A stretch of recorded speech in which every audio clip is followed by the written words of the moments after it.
you know, playing with the Yankees was unlike anything else I've ever done in my life, and winning a world championship there, you know, just being part of that great '78 team. That was the best team I ever had the privilege of playing on. And like I said, playing for the boss, you know, was never a dull moment. Was absolutely as competitive as any of us. I think he's the greatest owner and done more for the game in terms of free agency. He was not afraid to go out. He wanted to put the absolute best quality, you know, product on that field. And I hated losing. And I guess that's why Mr. Steinbrenner and I got along so well, is he did not like to lose, and neither did any of those great Yankees that I had the privilege of playing for and meeting. You know, my favorite day was at Yankee Stadium was Old Timers Day. They're in a locker with one of those, with each of those great Yankees, DiMaggio, Mantle, Maris, Whitey Ford. I'm going to leave somebody out, and there's so many more, you know. And to set the scenario up for the '78 playoff game with the Red Sox, it would have never been the greatest comeback in history if I hadn't dug us that deep hole.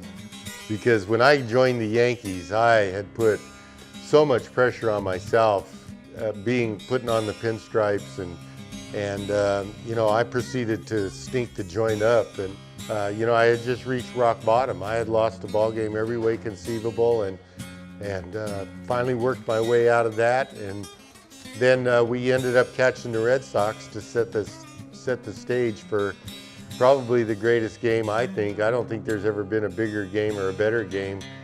You couldn't write a better script. The Yankees, Red Sox in Fenway Park, and that great rivalry. They hated us, we hated them. The fans hated us. I had my work cut out for me. I came in that ball game with one out in the 7th inning.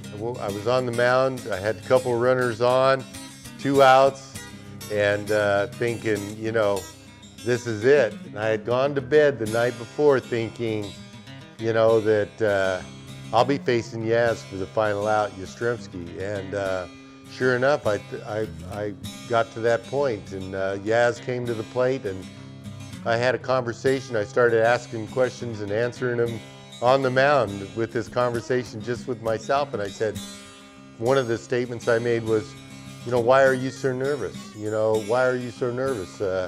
You've always played the game for the love of it and for the fun of it. And I said, what's the worst thing that can happen to you? Yaz stepped in the box. I stepped on the rubber, and the first pitch to him was down in the zone. I got 2 runners on. The game's on the line, 5-4. 1-run lead in Fenway with Yaz up. The next pitch was a pitch that was pretty much down the middle of the plate, and it tailed in on his hands, and he popped it up to Nettles, and we ended up winning that ball game and then going through the Kansas City Royals in the playoffs and beating the Dodgers in the World Series and repeating as world champions. Here's to the legend in all of us. Coors, the banquet beer.